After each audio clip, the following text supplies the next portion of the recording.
Guys, welcome back to my channel. Episode 4 में आपका स्वागत है। पिछले एपिसोड में हमने देखा था कि कोगदू हान के लिए वही गाना गाता है जो हान की मम्मी उसके लिए गाया करती थी, जिसे सुनकर हान बहुत ही ज्यादा इमोशनल हो जाती है और कोगदू से आकर पूछती है कि क्या आप मेरी मम्मी को जानते हो। तभी कोगदू कहता है कि हाँ, मैं तुम्हें और तुम्हारी मम्मी दोनों को बहुत अच्छे से जानता हूँ। और सीन फ्लैशबैक में जाता है जहाँ हान की मम्मी का एक्सीडेंट हो गया था और देखकर ऐसा लग रहा था कि जैसे किसी ने जानबूझकर उनका एक्सीडेंट किया था। हान अपनी मम्मी को देखकर बहुत ही ज्यादा रोती है और उसकी मम्मी उसी की आंखों के सामने मर जाती हैं। उसके बाद मम्मी आफ्टर लाइफ में चली जाती है और वहाँ कोई भी नहीं होता। तभी हमें कोगदू बताता है कि आफ्टर लाइफ के रास्ते पर एक डेड पर्सन को उसी इंसान की आवाज और चेहरा गाइड करता है जिसे वो सबसे ज्यादा मिस करते हैं। और तभी मम्मी को हान दिखती है और वो उसके पीछे पीछे चलने लगती हैं। हेल के पाथ पर बहुत लोग कोगदू को गंदा गंदा बोल रहे थे और उससे बहुत ही ज्यादा इरिटेट कर रहे थे और हमारा बेचारा कोगदू बहुत ही ज्यादा परेशान होकर बस प्रे कर रहा था कि ये सब कुछ जल्दी खत्म हो जाए। तभी उसे ऐसे परेशान देखकर हान की मम्मी वही गाना गाती हैं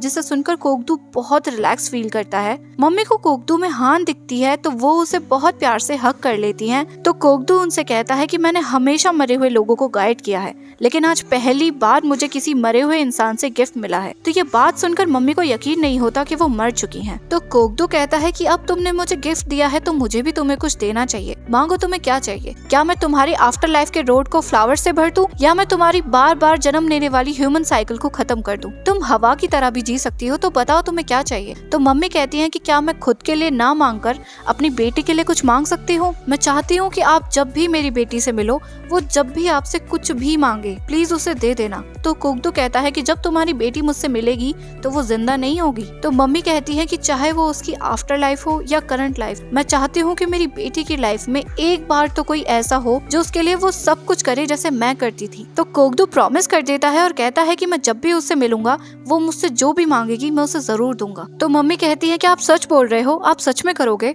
तो कोगदू कहता है कि अगर भगवान एक बार प्रॉमिस कर दे तो वो चाह कर भी खुद भी उस प्रॉमिस को नहीं तोड़ सकता। सीन प्रेजेंट में आ जाता है तो कोगदू कहता है कि मैं तुम्हें और तुम्हारी मम्मी को बहुत पहले से जानता हूँ। तो हान कहती है कि जब मैंने आपसे पहले पूछा था तब तो आपने मना कर दिया था। तो कोगदू कहता है कि दो जिन्वो इस बारे में कुछ नहीं जानता, सिर्फ कोगदू इस बारे में जानता है। क्योंकि एपिसोड 1 में आपको याद होगा जब हान गिरी थी तो गिरते वक्त उसने अपनी मम्मी को याद करते हुए बोला था कि मम्मा प्लीज मुझे बचाओ। और उस वक्त जिस इंसान ने उसे बचाया था वो कोगदू था, ना कि दो जिन्वो। क्योंकि एपिसोड 1 में आपने देखा होगा कि जब हान और जिन्वो साथ में ड्रिंक कर रहे थे तो हान उसे उसकी रिंग वापस करने लगती है तो जिन्वो बोलता है कि ये रिंग तो मेरी नहीं है और उसको कुछ भी याद नहीं होता इस चीज से रिलेटेड कि उसने हान को बचाया भी था। और उसके बाद जब हान उससे उसकी मम्मी के बारे में पूछती है तो भी जिन्वो को कुछ भी पता नहीं होता। मूविंग ऑन, कोगदू कहता है कि जोंग इन जो 37 साल की उम्र में मर गई है ना। तो हान कहती है कि आप उन्हें कैसे जानते हो, आप उनसे कहाँ मिले? तो कोगदू कहता है कि मैं उसे उस रास्ते पर मिला जिस रास्ते पर तुम सबको चलना पड़ेगा।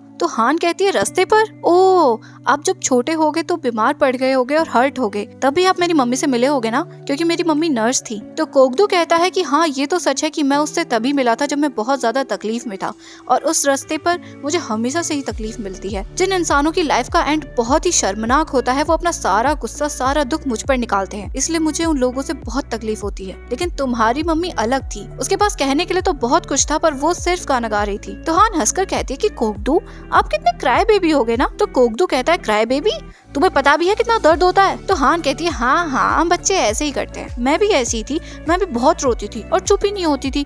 तो मेरी मम्मी ना मुझे यही गाना सुनाती थी तो मुझे बहुत सुकून मिलता था और मैं सो जाती थी। वैसे मेरी मम्मी बहुत प्रिटी थी ना। तो कोगदू कहता है हाँ, बिल्कुल तुम्हारी तरह। तो वो कहती है कि कहाँ मेरी तरह, मैं तो एल्डर डॉटर हूँ, मैं अपने पापा पर गई हूँ और अगर मैं मम्मी पर गई होती ना तो मैं भी पक्का बहुत प्रिटी होती। तो कोगदू कहता है कि तुम इसे भी अच्छा समझो ना, क्योंकि सुंदर चीजें ना जल्दी खराब हो जाती हैं और अगली चीजें हमेशा रहती हैं और क्या पता तुम लॉन्ग लाइफ जियो और रिकॉर्ड भी बना दो। तो हान कहती है हाँ ठीक है, वैसे थैंक यू मेरी मम्मी को याद रखने के लिए और थैंक यू उनसे मिलने के लिए। नेक्स्ट सीन में ये दोनों कार में होते हैं जहाँ हान हंसकर कहती है कि आपकी बातें सुनकर तो मुझे लगता है कि हमें किस्मत नहीं मिलाया है। तो कोगदू कहता है कि ऐसा कुछ भी नहीं है। तो हान कहती है कि फिर कैसा है, आप बताइए आपकी किस्मत में कौन है?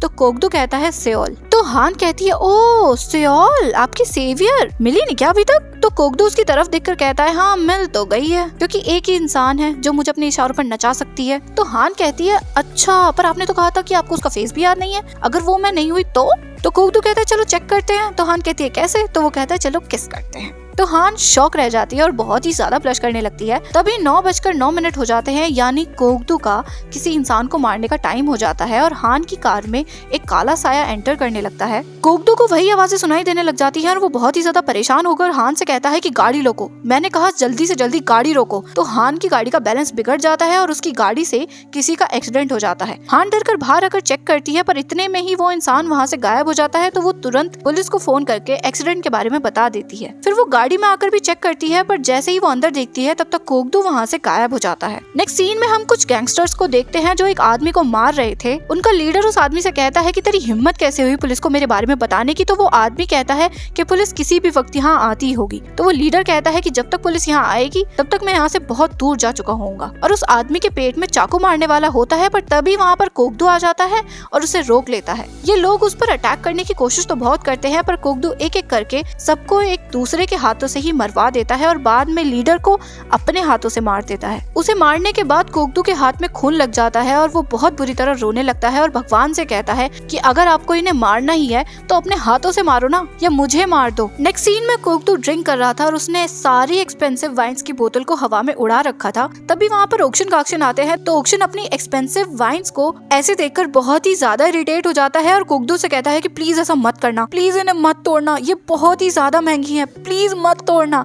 पर कोगदू फिर भी उन्हें तोड़ देता है और हंसने लगता है। तो ऑक्शन उस पर चिल्लाकर कहता है कि मेरी 20 मिलियन वॉन की बोतल तुमने तोड़ दी, और उसे पीटने लगता है। तो कोगदू कहता है कि तुम मुझे क्यों पीट रहे हो, इसमें इन वाइन्स की गलती है, ये मेरे कहने पर गिरी क्यों, इन्हें उड़ना सीखना चाहिए ना। तो ऑक्शन कहता है कि क्या बकवास कर रहे हो तुम, ये कैसे उड़ सकती हैं। तो कोगदू सैड होकर कहता है कि वही तो बकवास ही तो है, अगर इन्हें गिरने के लिए कहा जाए तो इन्हें चुपचाप गिर जाना चाहिए, इनकी हिम्मत कैसे हुई होप रखने की। और हान की बात याद करने लगता है जिसने कहा था कि अगर आप ऊंचाई से गिरते हो तो अपने आप उड़ना सीख जाते हो। तो गाक्शन उससे पूछती है कि कुछ हुआ है क्या। तो कोगदू बताता है कि हान सेओल नहीं है। तो ऑक्शन उससे कहता है कि तुमने तो कहा था कि तुम श्योर हो। तो कोगदू कहता है कि लगता है भगवान मुझसे फिर से पंगा ले रहे हैं। तो ऑक्शन कहता है कि वो ऐसा क्यों करेंगे, तुम्हें पता भी है कि वो कब से ये चाहते हैं कि तुम अपनी तकलीफों से आजाद हो जाओ। तो कोगदू कहता है आजाद कैसे, किसी एक चीज के पीछे पागलों की तरह भागने से। वो जानते हैं कि मुझे इस चीज से कितनी ज्यादा तकलीफ होती है, वो फिर भी मेरे साथ ऐसा करते हैं। तो इसलिए अब से मैंने डिसाइड किया है कि मैं कोई होप नहीं रखूंगा और अब से मैं ऐसा कुछ नहीं करूंगा जो भगवान मुझसे कराना चाहते हैं। नेक्स्ट सीन में हान उसी घर में आ जाती है जो घर उसे कोगदू ने दिया था, और वो अकेले खड़े होकर कोगदू को याद कर रही थी और खुद से कहती है कि मम्मी मुझे ये नहीं करना चाहिए ना जो मैं कर रही हूँ,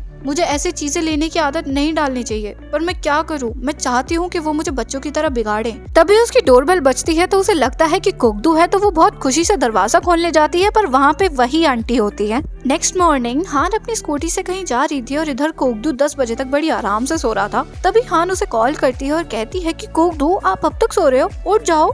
तो उसके कहते ही कोगदू ना चाहते हुए भी उठ जाता है। फिर हान कहती है कि मुझे आपसे कुछ कहना है तो प्लीज आप हॉस्पिटल आ जाना। तो कोगदू कहता है कि मैं नहीं आ रहा, मुझे तुमसे कुछ नहीं कहना। तो हान कहती है कि मैं आपसे 20 मिनट में मिलती हूँ और फोन काट देती है। तो कोगदू इरिटेट होकर कहता है कि यार ये खुद को समझती क्या है। इधर हान बड़ी खुश होकर सफाई कर रही थी, तभी कोगदू उसके पास आकर कहता है कि बताओ क्या बोलना है, मुझे जल्दी से बता दो, मैं बिजी हूँ। तो हान कहती है कि पहले अंदर चलो, अंदर चल के बात करते हैं। तो कोगदू गुस्से में कहता है कि तुम्हें जल्दी का मतलब समझ नहीं आता क्या।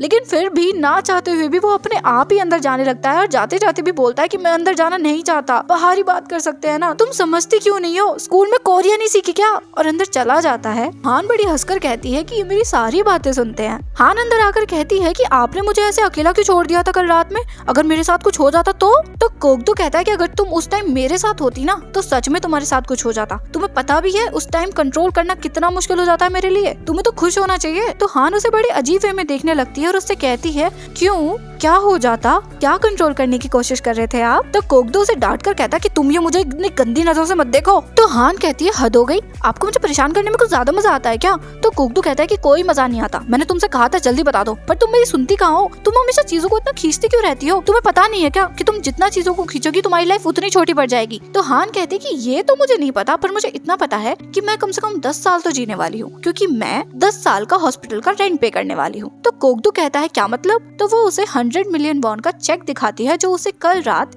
आंटी ने दिया था। तो कोगदू उससे कहता है कि वाह वाह सही है, बेवकूफ लोगों को एक दूसरे की हेल्प करनी चाहिए, तो चलो मैं चलता हूँ। तो हान उसे रोककर कहती है कि आप अपसेट हो। तो कोगदू कहता है कि मैं अपसेट क्यों। तो हान कहती है क्योंकि मैंने आपको डेट करने के लिए मना कर दिया ना। तो कोगदू कहता है कि नहीं नहीं ऐसा कुछ भी नहीं है। तो वो कहती है कि आपने मुझे पैसे दिए, हॉस्पिटल दिया, आपने मेरे लिए इतना कुछ किया और मैं तब भी आपके साथ ऐसा बिहेव कर रही हूँ, इसलिए आप अपसेट हो ना। पर मैं भी क्या करूँ, मैं वुमेन हूँ ना, मेरे लिए इतना इजी नहीं होता। तो वो कहता है कि कोई बात नहीं, इतना डिफिकल्ट है तो तुम बिल्कुल मत करो, तुम्हें करने की कोई जरूरत नहीं है। पर वो तब भी कहती है कि मैंने अपना मन बना लिया है। तो वो चिल्लाकर कहता है कि मैंने कहा ना मत करो, तुम्हें समझ नहीं आता क्या, तुम बहरी हो क्या। तो वो कहते हैं कि हम ना सिज्म ट्राई करते हैं। सिज्म का मतलब होता है कि कोरिया में जब लोग रिलेशनशिप में आने से पहले एक दूसरे के साथ फ्लर्ट करते हैं और थोड़ा बहुत टाइम स्पेंड करते हैं, उसे हम सिज्म कहते हैं। मूविंग ऑन, वो कहती है कि हम ऐसे ही एक दूसरे के साथ धीरे धीरे टाइम स्पेंड करना चाहिए और एक दूसरे को जानना चाहिए। तो कोगदू कहता है कि मैं तुम्हें बता चुका हूँ, मेरे पास ज्यादा टाइम नहीं है, और वहाँ से जाने लगता है। तो हान उसे रोककर कहती है